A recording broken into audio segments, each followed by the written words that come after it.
I'm going to be introducing to you for this talk Sam Castree. Sam is the head of entertainment law at Crawford Intellectual Property Law, a law firm in the Chicago suburbs.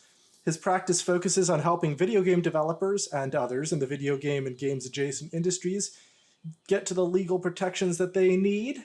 His talk today is on how not to make a game. It's called Revenge of the Lawyers, which sounds frightening. I will be turning it over to you, Sam. Take it away. Enjoy the talk, everybody. All right. Well, thank you very much. I'm told I'm kind of quiet, having slight audio issues. So if anyone is actually experiencing me being quiet, I'll try to be really loud. Feel free to turn the volume up on your end, and I do apologize. Before we get going, like any good lawyer, I have some disclaimers we need to issue here. First of all, nothing I'm about to say here is legal advice. I don't know what your situation is. I'm not telling you to do or not do anything in particular. This is just information, so you kind of know what's going on, things to have in the back of your mind as you're going forward. Second, and I shouldn't have to say this, but you'd be surprised. You being here and listening to this talk does not make you a client and does not make me your lawyer.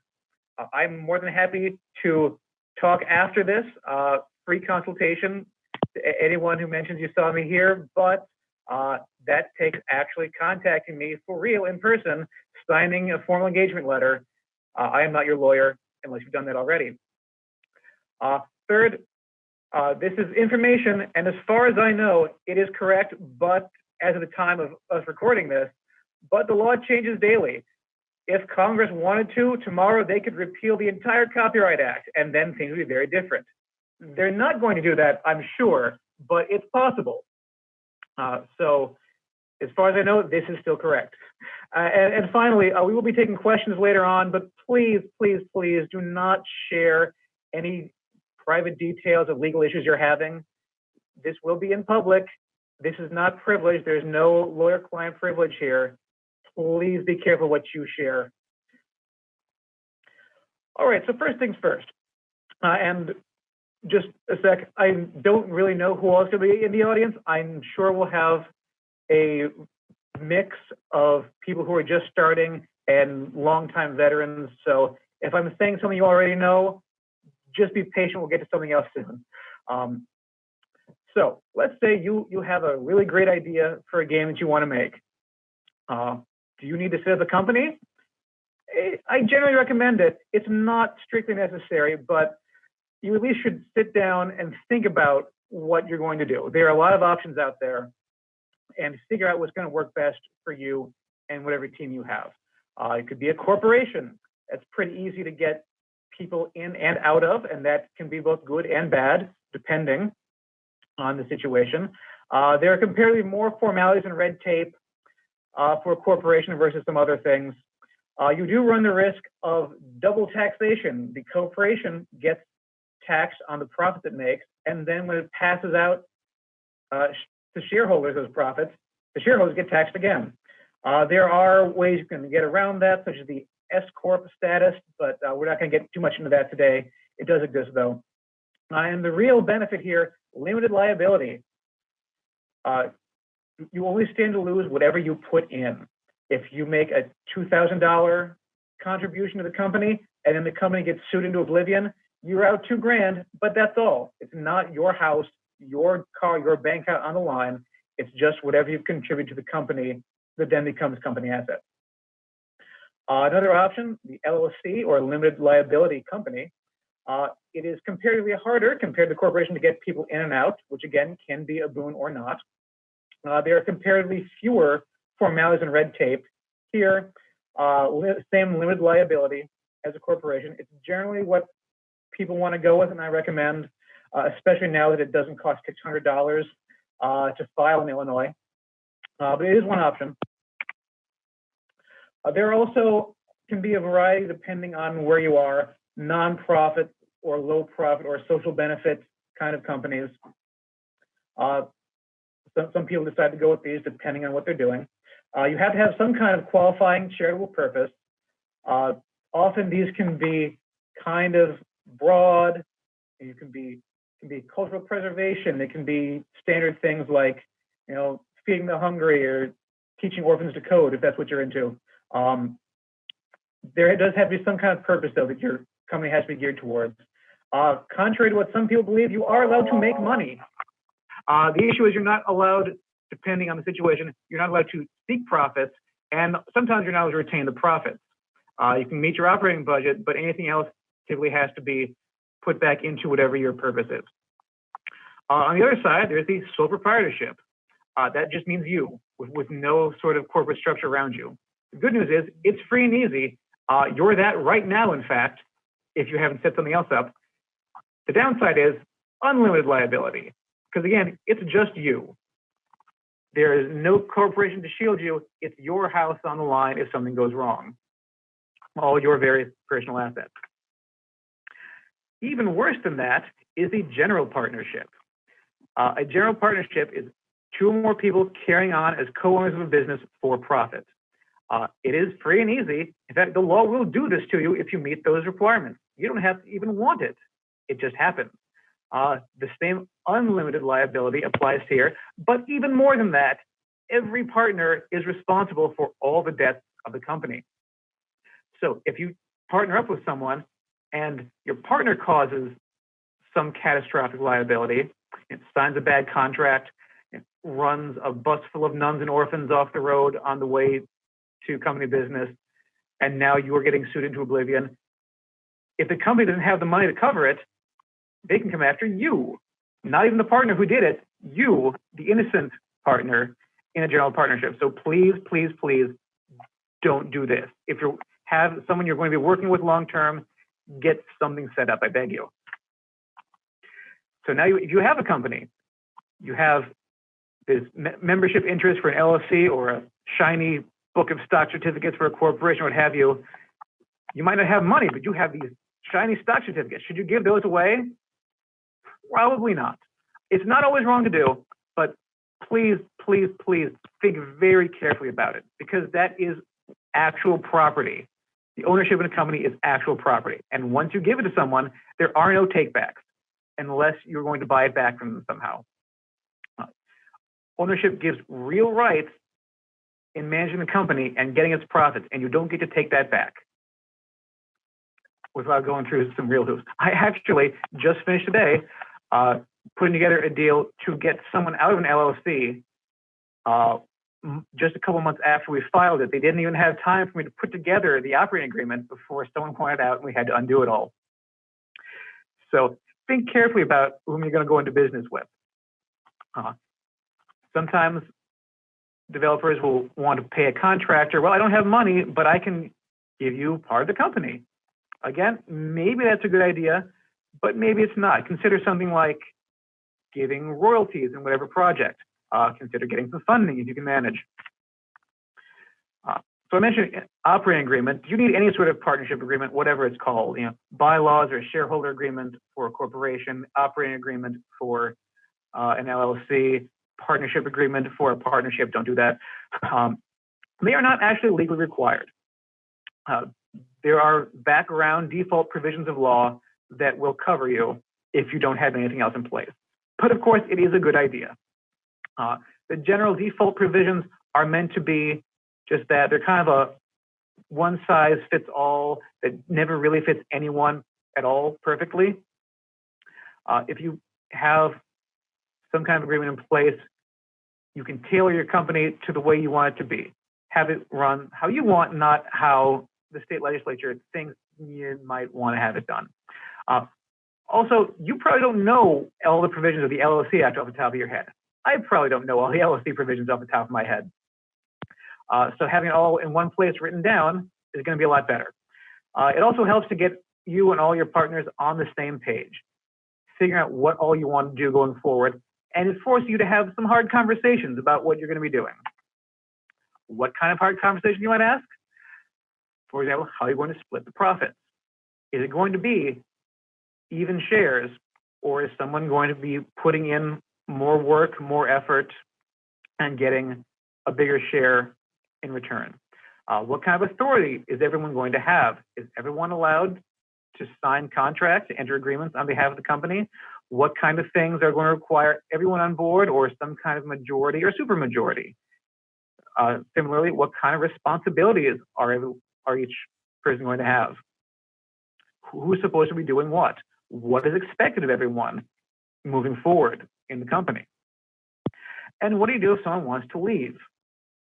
You can set out provisions how that's going to work.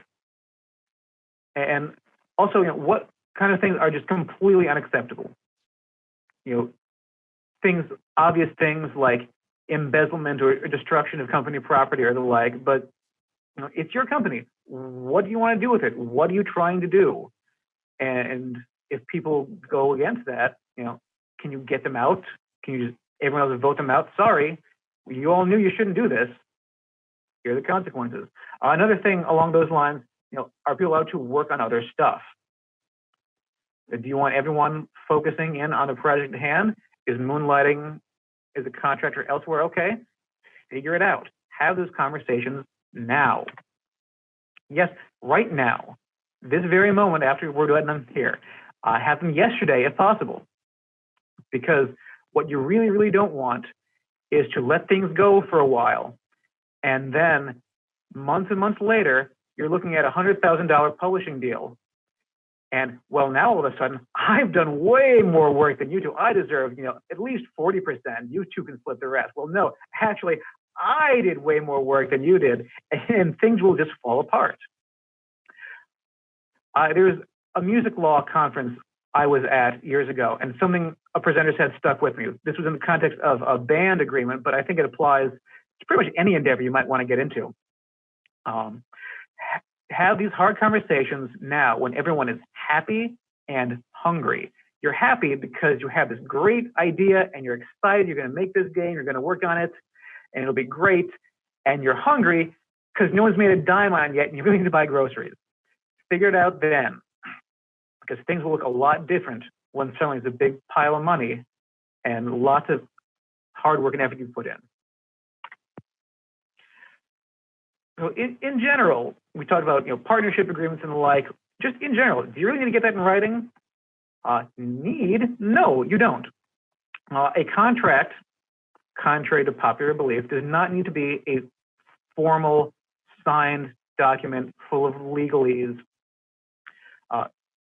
It can be an email chain, might be enough. It could be something written on the back of a napkin. It could be spoken. An oral contract can be perfectly valid. Conduct, just the action you take, can in some cases imply a contract exists. It does not have to be this formally signed thing. And even in terms of signatures, electronic signatures are generally regarded as valid. A contract just requires three things: an offer, acceptance of that offer, and what we call legal consideration, which really just means you and the other party are giving up something and getting something in return. So if I were to say, hey, I'll give you $500 to compose a theme song for my game, I'm giving up money, and the composer would be giving up the time and effort required to make the song. And if she says, yep, sounds good to me, boom, that's a contract. That is a binding contract. Now, should I get that in writing? Yes, obviously. And I acknowledge I have a personal interest in saying that you should get a formal contract written up. But you should. There are a lot of reasons to do that. Simply put, memories fade. Not everyone will remember all the provisions you agreed on. And it helps keep everyone on the same page and keeps everyone honest. Even if, someone says, we never agreed to that, but oh, here it is, right on page 3, you did agree to that. And it's proof that an agreement exists. It's proof that we discussed these things, and here it is. And in the event that someone does want to get more nefarious, there it is. No, we talked about this, and you signed it, and you're stuck with it. It also helps to bring up issues that people would not have thought of. And here's really where it pays to have someone who's experienced in the field. If you're doing video games, someone who's done a lot of video game deals. For instance, in the previous example, talking about getting a theme song for a game, it's a valid contract, but it doesn't mention how long should the track be? What style should it be in? When does it have to be delivered by? Or where should I send payment once it's done? If I don't like what the contractor's done, do I have the right to send it back, have her redo it? Does she have to redo it once, twice? How many times? These are things that aren't in the contract, but need to be. And again, remember, happy and hungry. Figure all this stuff out up front. Don't put it off until later. And by all means, please make sure if you're going to sign a contract, first read it. That sounds silly, but you'd be surprised and then weep copiously, as I do sometimes. Read it and understand everything. Don't sign it until you know what you're actually signing. If you don't understand what's in the contract, then ask somebody, especially a lawyer, but even just someone else. Hey, does this sound right to you? Does this sound okay? Does that make sense to you? And also, everything is negotiable. There is no one standard contract in this industry. There is, you're buying a house in Illinois, but not when you're trying to publish a video game or hire someone to make art or anything like that. In general, it rarely hurts to ask, hey, can we change this? Realistically, the worst thing that happens is they say no. If you keep asking about things, realistically, they'll say no, and by the way, we're not interested in working with you anymore. But probably you're going to get at least one bite to change things a little bit. And just be aware, big companies and big city law firms often turn out some of the worst legal work product I've ever seen. Going through a contract to get something onto Apple Arcade, it was a mess. So don't feel bad saying, I at times have said, I don't understand what you mean by such and such provision. Did you mean this? Did you mean this? Let's change it so it makes sense. Sometimes they say, you know what? I'm not even sure why that's in there. Well, let's change it. And that happens from time to time. So don't feel bad about asking. I don't. Wrong way. A couple of red flags. Oh, well, we would never enforce that provision. Then delete it. Absolutely delete it. It should not be in there if they're not going to enforce it. If someone says, leave it in there, we want to enforce it, don't believe them. I'll just be honest. Don't believe it. Similarly, oh, we don't need to put that in there. We don't need to add that provision. You know we're good for it. And for both of these, it might be true that the person you're dealing with really means it. But when you're dealing with a company, you know, it's a company at large. Maybe that person you're talking to gets transferred, gets a new job somewhere else, or quits, or even dies partway through. And the next person who comes in isn't aware of what was agreed to outside the contract. Or worse, is aware but doesn't care. Because most contracts tend to have, it's sometimes called a merger clause or a four corners clause or something along those lines. And it basically means only what's in the contract counts. And so if that's in there, you need to understand it means what it means, and people will use that. So get everything in that you want in and take things out that are out. Now, you might not always have the negotiating power to make all the changes you want, and you just have to live with things, but at least understand what you're going to live with. Now, I said a contract does not have to be in writing, but sometimes it actually does. For instance, in a work-for-hire situation, you have to have a signed written agreement that says this is a work-for-hire. In a work-for-hire situation, whoever the hiring party is, if the studio is hiring on a contractor for whatever, the studio in a work-for-hire situation is considered the original author of whatever the contractor does. The contractor never has rights in it. It belongs to the studio right away. Otherwise, the studio can get everything from an assignment, which is really just a fancy way of saying a sale of all the copyright rights. But the author, the contractor, will still be the author, will still have the right to be the author, which means, and there's some complicated time requirements, but basically, to oversimplify slightly, 35 years after giving away any copyright rights, the original author has the right to take them all back. And, 35 years later, you're still selling that game or its sequels or something. It's a good problem to have in some sense, but You look at it, Donkey Kong is a little over 35 years old now, which includes the characters Donkey Kong and Mario. The Legend of Zelda, the original one, is coming up on 35 years old at this point. Imagine if you could get back the rights to Mario and Link and Zelda, and how much Nintendo would pay you to get those rights back. And if you're picturing Scrooge McDuck jumping into a big bin full of money, you're not thinking largely enough. So you want, if you are the studio, you're the developer team getting a work for hire, make sure it's a written contract that says work for hire. And make sure you have that in place before the contractor starts working. Similarly, any kind of exclusive transfer of copyright rights requires a written signed agreement. You can still get some rights, but it will be a non-exclusive license. A license just means permission. It's like renting, basically. It can be for the life of the copyright, but it's basically like renting versus an apartment versus buying the property. And it's not exclusive, which means the contractor has the rights to do other stuff with it too.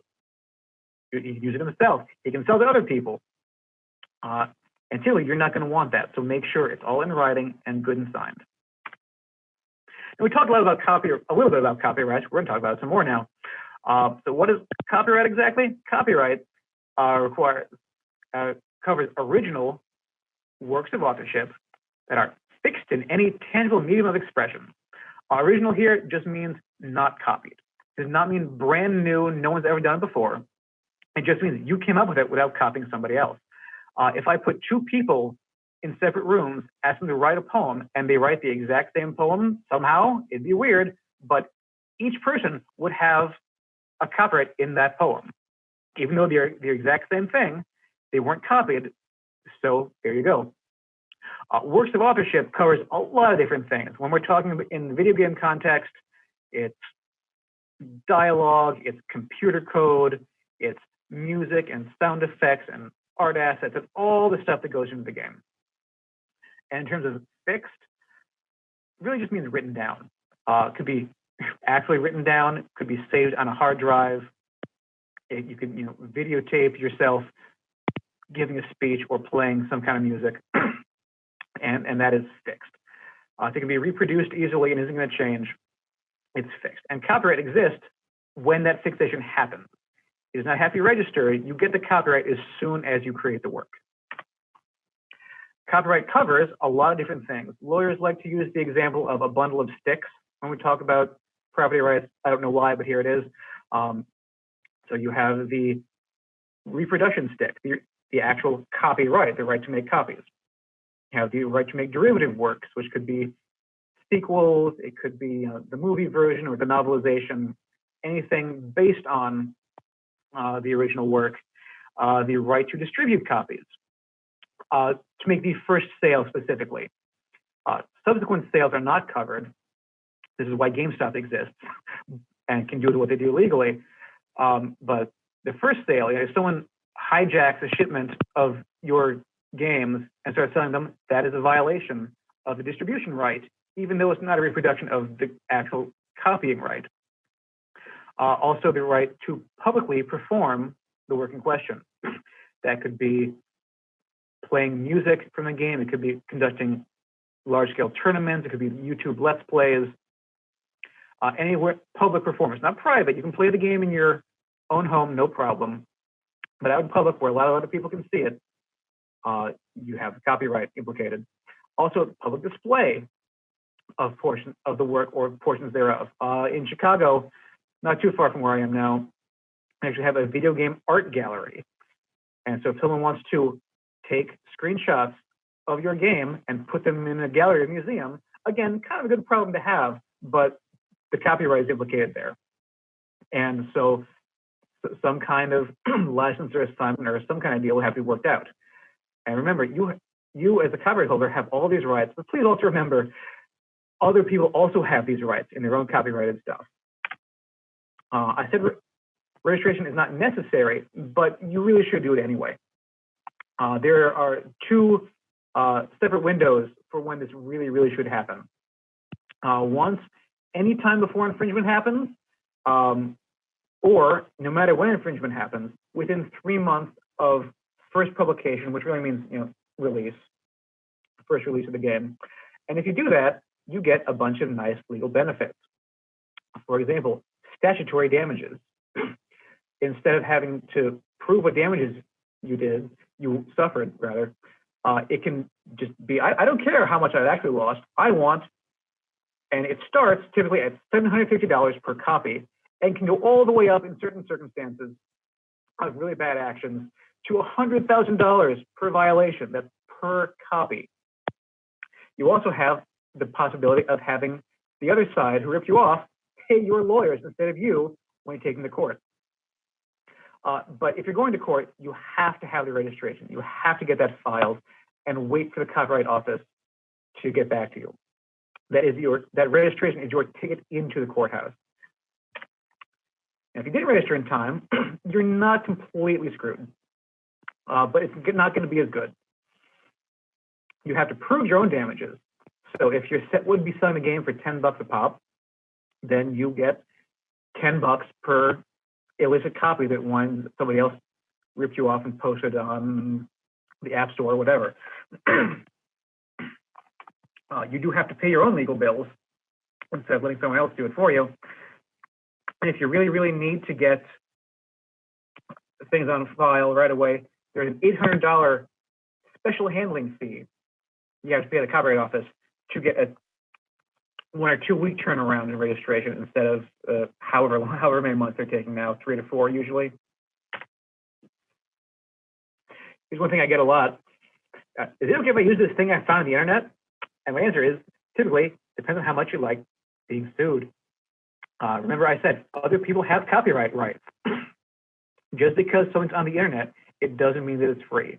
And I mean that, one, in the hopefully very obvious sense, but also, even if something says it's free, it doesn't necessarily mean that it is.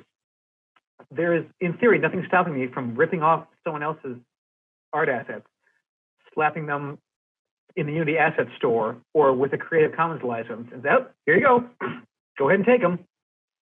And it would be a copyright infringement for me to do that. However, it will also be copyright infringement for you to take them and put them into your game.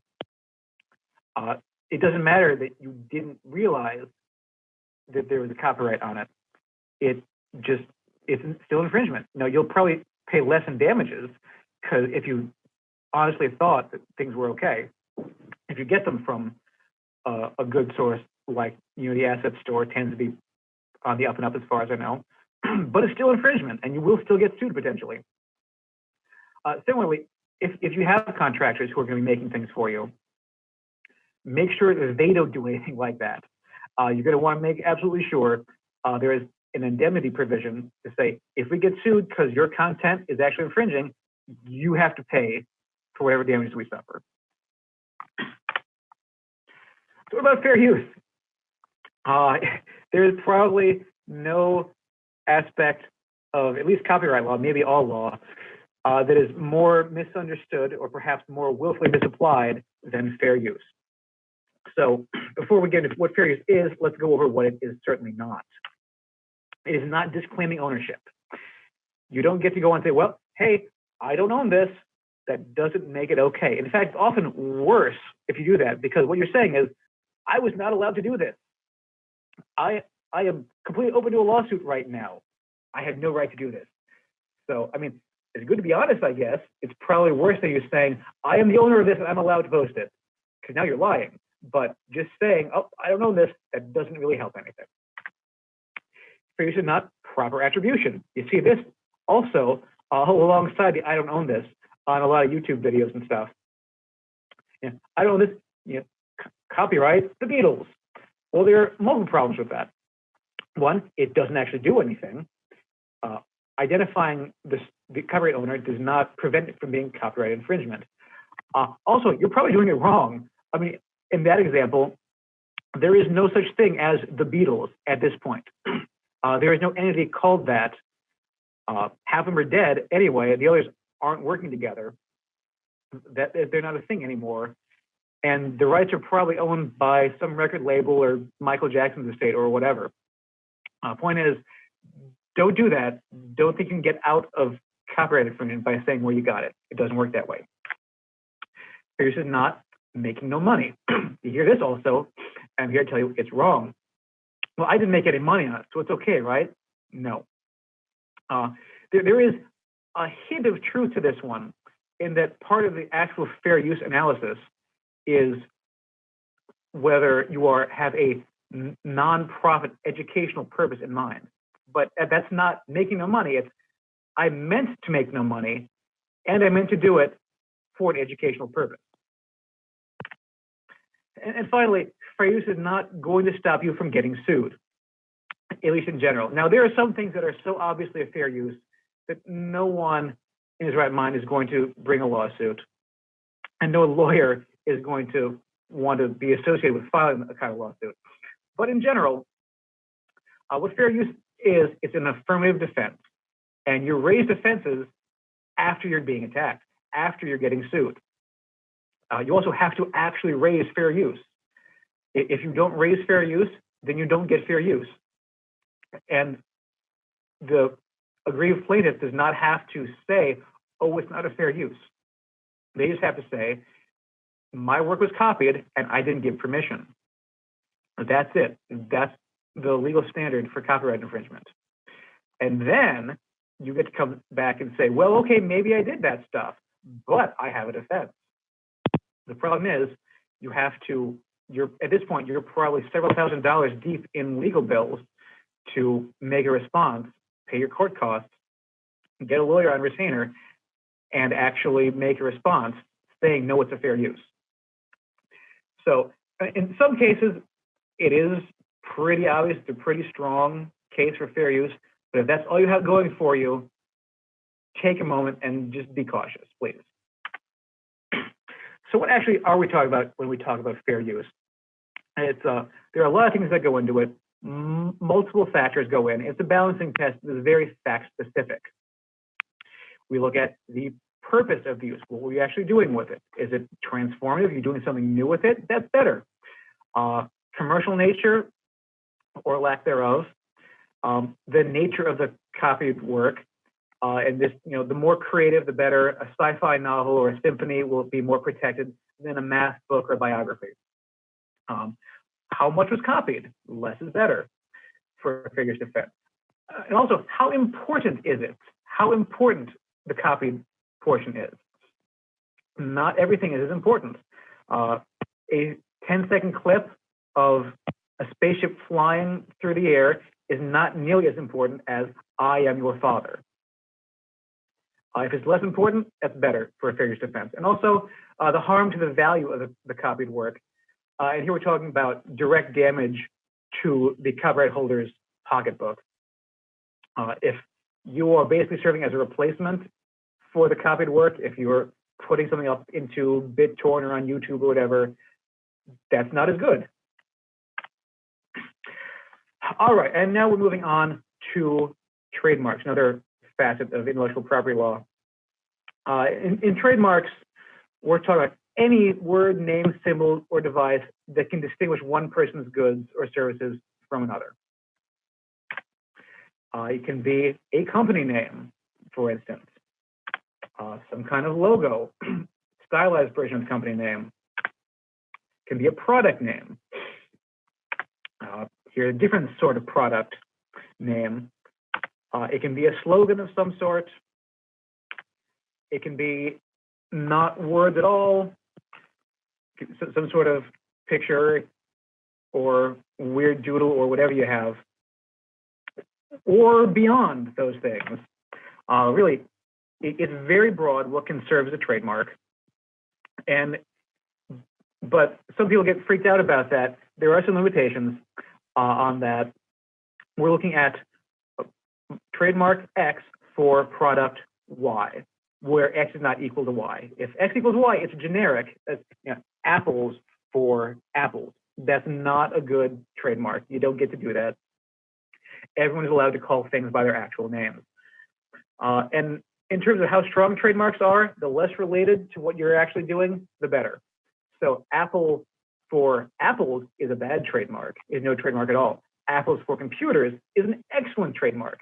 because there is no connection whatsoever between Apple and computers, except that Steve Jobs and company spent a lot of time and money to make you think that there is. That's a really great trademark. On close to the other end of the spectrum, you have something like American Airlines. Tells you exactly what's in the box. You're getting flights in and around America. In fact, with something that very concretely descriptive, you don't always get trademark rights right away at all. You have to wait until that magic moment when people stop thinking, when they hear American Airlines, do they mean just air travel in the United States? No, they mean that company right there. It takes a while. And I admit, trademark strength is not the only reason you're going to want to pick a name. You also have marketing to consider, I guess. Even though legal and marketing are natural enemies, I will concede they have points sometimes. If you're going with something very descriptive for your company name or game name, okay, just be aware what you're doing. Get ready for the long haul and lots of marketing pushes. And when it comes to trademark infringement, we're looking at confusingly similar, not identical, but confusingly similar marks for similar goods and services. Again, not the same goods and services, but related. So how do you know whether these similar marks are out there? Well, there's steps you can take right now. You don't even have to pay anybody. You can do it right now. Go online, pick 2 or 3 search engines, type in your game name, and see what comes up. Go a couple pages deep, see what comes up. If it's a video game, stop, pick a new name, please. Go on to various social media platforms, see who's using your game name for a handle. You know, is there a Twitter account that is your game name? Is there some other account out there? And not only is it a game, but just see who else is kind of using the name, what connotations are out there. If you think Stormfront sounds like a really great name for a game, exciting, cool, be careful, because also the name of a group of neo-Nazi dirtbags, and you probably don't want that connotation. You don't want to have to be telling everybody, no, we're not that Stormfront. Please buy our game anyway. I mean, it's an option, but maybe not the best one. You could also go to the Trademark Office website. I have a link here. I will be posting these slides to my firm's website later. I apologize I didn't get them up now. But you can just go onto the Trademark Office website. It's tmsearch.uspto.gov. It's the Trademark Electronic Search System, TEST for short. Do a simple basic search and plug your game name in and see what comes up. Again, if it's something like a video game, stop and get a new name. And again, we're talking similar marks. Synonyms are fair game. There was you all might know the North Face clothing company. Some cheeky prankster started selling the South Butt line of clothing, and that was deemed similar enough. The court shut that down.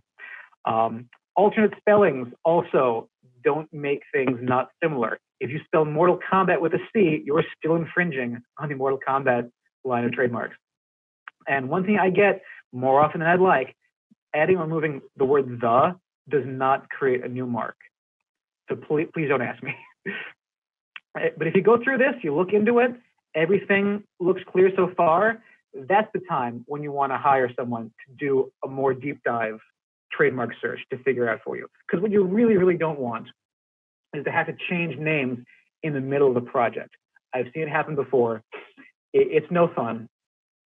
You get, maybe you just find out there's a problem out there. Maybe you get a nasty letter from someone who holds the rights and they're threatening you with a lawsuit. That's bad, but even if you have to change names part way. Okay, one, names are hard to come up with, at least for me. I don't like naming things, it's hard. But even so, maybe you really like the name and you have to get a new one. Maybe you have spent a lot of time and effort letting people know, I'm making this game that's called this name. And now you have to tell them all, well, actually, we're not that name anymore. Maybe you've gone through a Kickstarter, some kind of crowdfunding, and everyone knows you by the first name, and now they're confused. Who's this other It's look at the same game. It's a different name. What's going on? You don't want to have to deal with that confusion. So just figure it out before and search, see what's out there. If you can register the trademark, put the application in, even better, but at least know what's out there. Contrary again to popular belief, you do not need a trademark registration in order to start using the name. Trademark rights come from using the mark in commerce. You get real, enforceable, but limited trademark rights just using the name. These are called common law rights, and they're good in whatever geographic area you happen to be using the mark in. Now, on the internet, that can get kind of weird and fuzzy and unclear, but that is the black letter of the law. Wherever you're using the mark, you start to gain actual rights under that mark. But use in commerce, you have to have a product available to buy right now. I have to be able to go into a store or some digital storefront or onto your website or wherever and hand you whatever money you're asking and then actually get the product in question. So Kickstarter is not use in commerce. Getting a domain name is not use in commerce. Getting the social media handles is not use in commerce. You actually have to have a product. Having a private beta or demo available is not use in commerce because it's private. A publicly available demo might be. I've gotten different reactions from different people at the trademark office as to whether a demo that anyone can come and download is actual use. So maybe be careful, but don't assume you have any rights in a name just because you have a Kickstarter or a URL or anything like that. So you should, even if you're not using the name in commerce yet, put in an intent to use application that is allowed. Like you have to have a good faith intent to use the mark. If plans change, that's okay, as long as you're not committing fraud to get initially, you're good. Will take about, once you put the application in, it'll be from 6 to 9 months before you finally get the full thumbs up, assuming nothing goes wrong, the notice of allowance to the trademark office. And at that point, again, 6 to 9 months after you put the application in probably, you will have 6 months to prove that you are using your game in commerce. If you can't prove use within 6 months, don't worry, you get to buy 6-month extensions, up to 5 of them.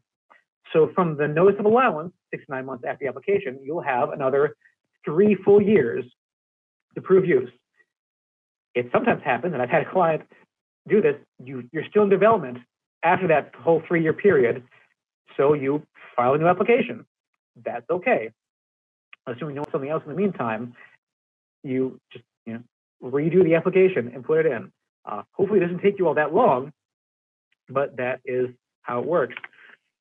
So now what if someone else is using the name you want for your game? Well, first of all, is it really a problem? Is it similar goods and services? If someone has the same name, but they're a plumbing service, that's fine. They're a grocery store, that's fine.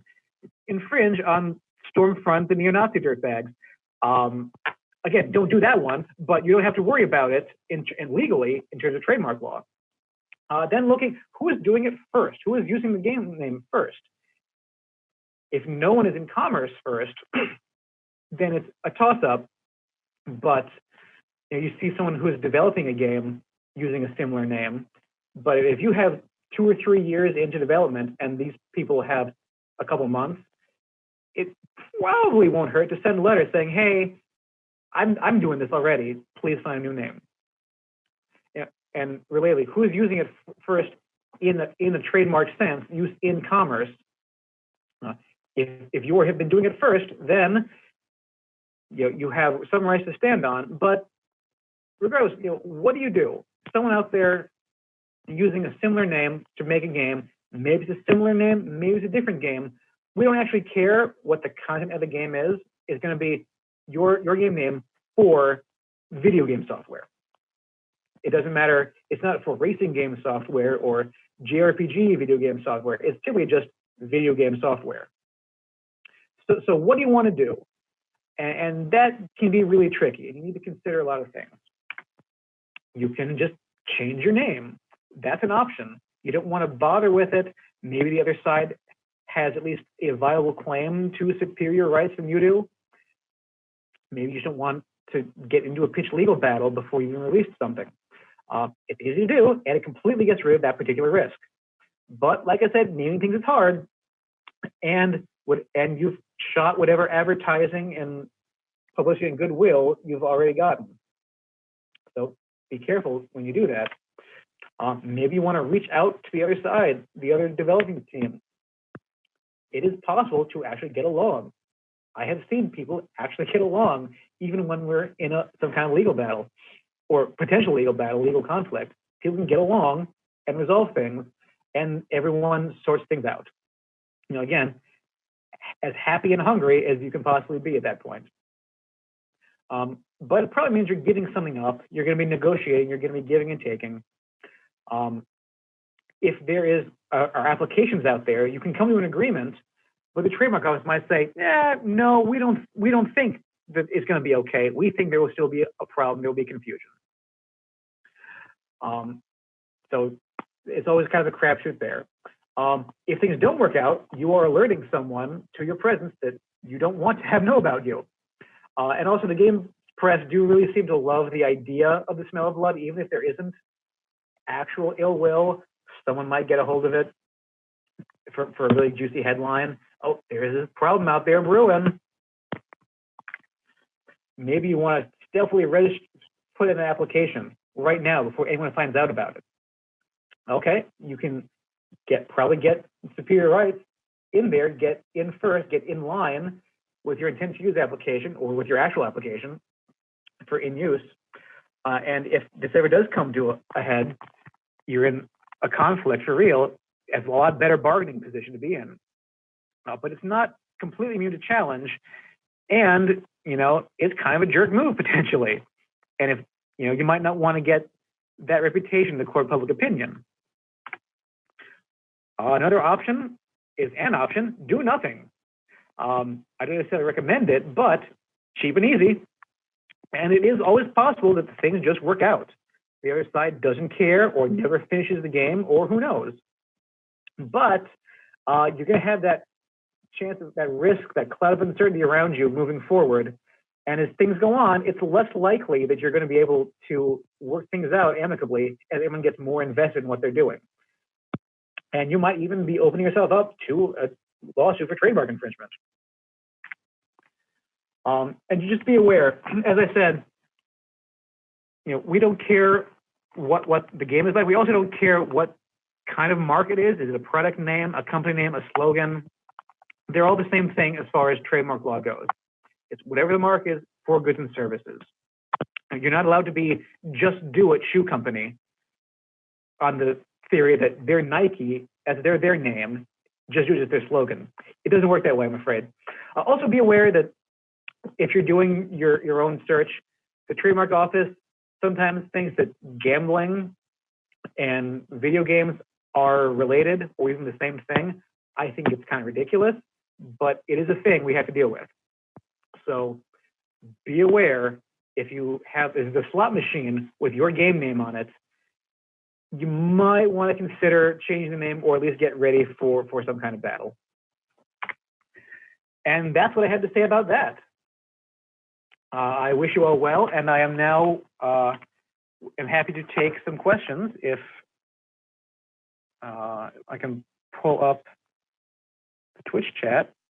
Go ahead and read me one while my slow computer is loading. Yeah, all right. So our first question comes from To Be the Anthropic. It says, question.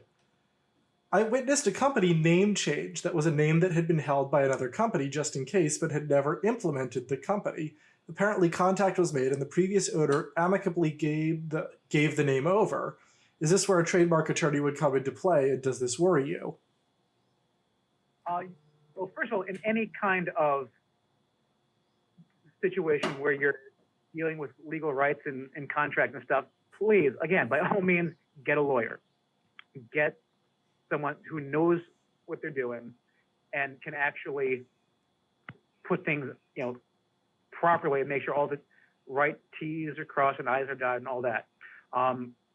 In terms of that specific situation, I'm not entirely, I don't know the specifics exactly, but people stop using trademarks. It happens sometimes. They can abandon their trademark rights if the trademarks aren't still in use. Trademarks can last forever potentially. Copyrights and patents have set durations, but trademarks will last forever if you keep using them. If you stop using them, then you don't have the trademark rights anymore, and registrations can be canceled. So maybe that was a case where, well, we're not really using this anymore. We'll be happy to make some money. We can sell it, or we can just abandon it entirely. Let's sell it and make some money. Potentially. I don't know. Hopefully that's at least touched on an appropriate answer to that question. Audio Eric asks, based on your discussion of copyright, does this mean that Let's Players on YouTube are in violation of copyright if they are streaming without a contract? The stat answer is yes, actually. The full answer is it depends. The classic lawyer answer, it depends. Because you can give people a license for anything, You see the Creative Commons stuff. I don't think most game developers have that, but I know some game makers have policies. Go ahead and do Let's Plays. That's really great. And they encourage that sort of thing. And then that's fine. You have their permission, go for it. It does not have to be a written contract. It can be just a general policy. It can be a statement that lasts until it's countermanded by a different statement. That go ahead and do Let's Plays. There can be fair use. And again, I said don't do fair use, but it is fair sometimes. I would argue, there is a serious difference between doing a full playthrough of Persona 5 on YouTube and check out this 30-hit combo I pulled off in Street Fighter. Those are vastly different things. I would argue, don't count on that, but I think there are. And there's also just, maybe it's technically infringing. Some people don't care. There's a lot of other lawyers I know have come up independently with this same three-part test for getting sued. A very non-legal three-part test. One, does the other person find out about it? If not, then you're good. Does the other person care what you're doing? If not, then you're good. Does the other person care enough to do something about it? And as I have a friend say, the difference between care and care enough to do something about it is about $400 an hour. Are they going to take the time to hire a lawyer and send a nasty letter or file a lawsuit, or is it just not a big enough deal to bother with? I mean, that's never the position you necessarily want to be in, depending on your risk tolerance. But I wouldn't. It depends. So technically, there might be violations, but it might not be enough to worry about. If you're interested in this question, Audio Eric, further, I would recommend looking into American Broadcasting Incorporated versus Aereo from a couple of years ago, which is definitely related to this. And we're not going to get into that now, but that's a case you could look to for precedent. Aereo case. Yeah, well, I mean, what constitutes performance? That was the question. Yeah, no. Yeah. I just have to add my commentary. That Aereo case. Oh yeah, no, I found the entire thing infuriating to watch. Yeah. I know. All right, I hear Brian Beam. If you deal with a company with the same name amicably, what sort of legal agreement needs to be made? Is there a need for legal protection in the case of renege? Without getting too deeply into the specifics here, it's going to depend on what you can both live with. In some cases, maybe the games are very different enough that they can both exist on the market. That's okay. Maybe the other side is not really sure what they're going to be doing, and they're okay with you using it, and they can get a new name. But I would definitely get something in writing, because what you don't want is reneging halfway through development. Yeah, you said it'd be okay. Oh, but we changed our mind, And to what extent can you rely on what they said is going to be potentially a really complicated legal issue, perhaps. And better just to get everything, again, set out now ahead of time before anybody gets too more deeply into the weeds. Clark BHM asks, shouldn't they care enough to do something about it if they have a trademark, given that they're required to defend that trademark? That is a very good point, but we need to differentiate between the copyright and the trademark.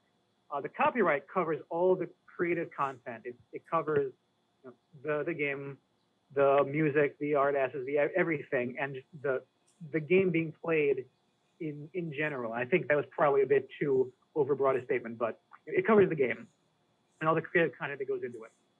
The trademark, excuse me, on the other hand, covers the name, whatnot, and the goodwill attached to it. It identifies, even if you don't know who made the game, it identifies the source of the game.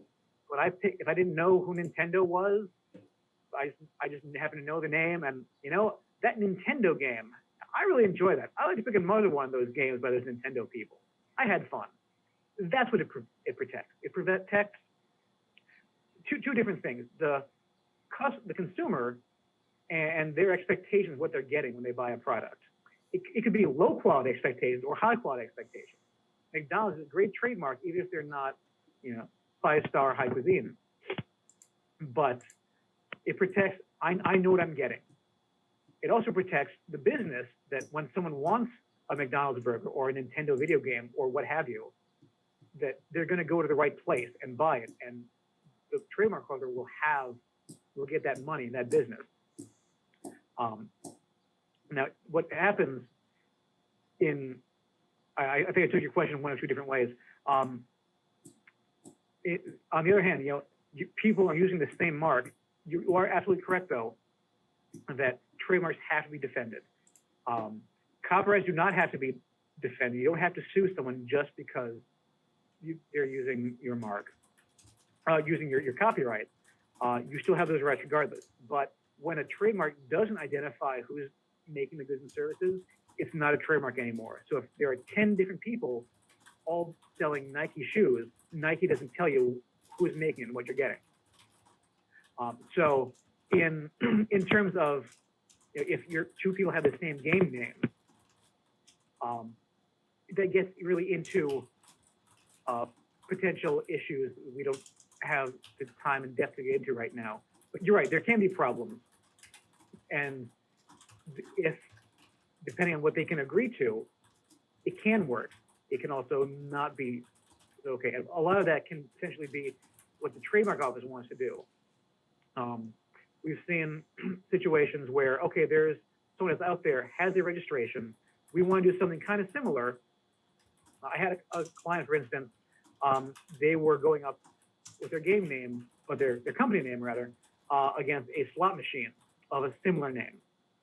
And so we had to go in and we negotiate out and, okay, we're going to make a payment to you, not that we're going to tell anybody, and we'll agree to, we both agree that these things are different enough that we can both coexist in the market.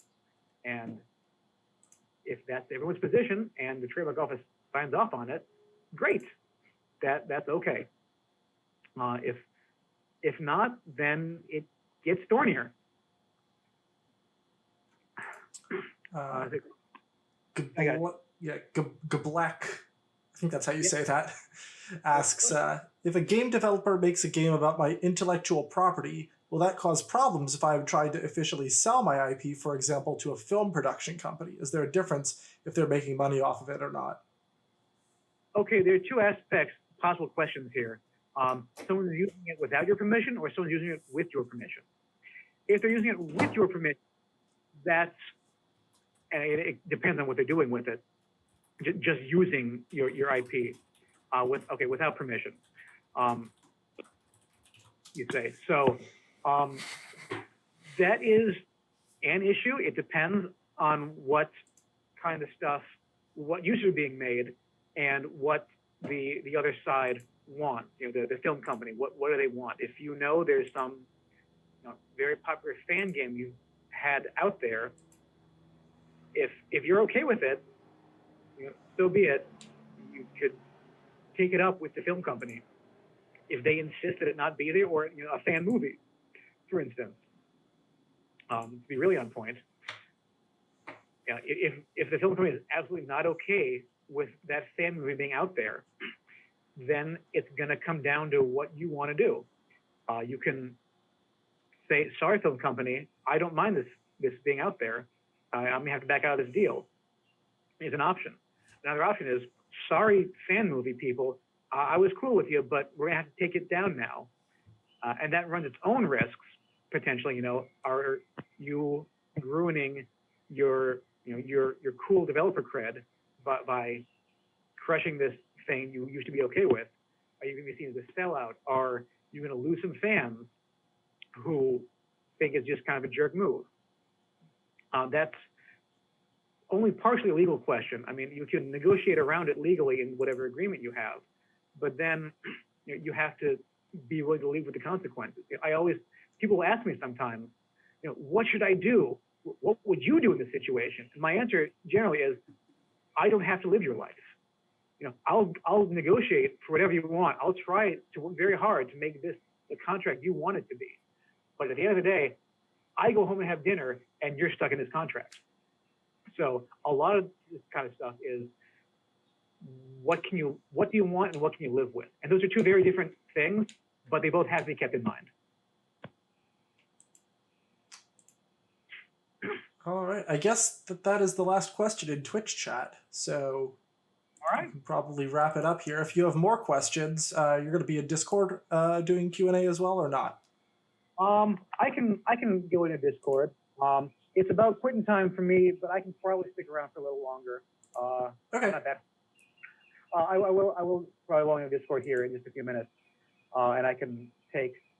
Again, please don't ask me, specific questions, and don't divulge any sensitive details of your own personal situation, and don't ask me, what should I do in this situation? Because the answer is, hire a lawyer.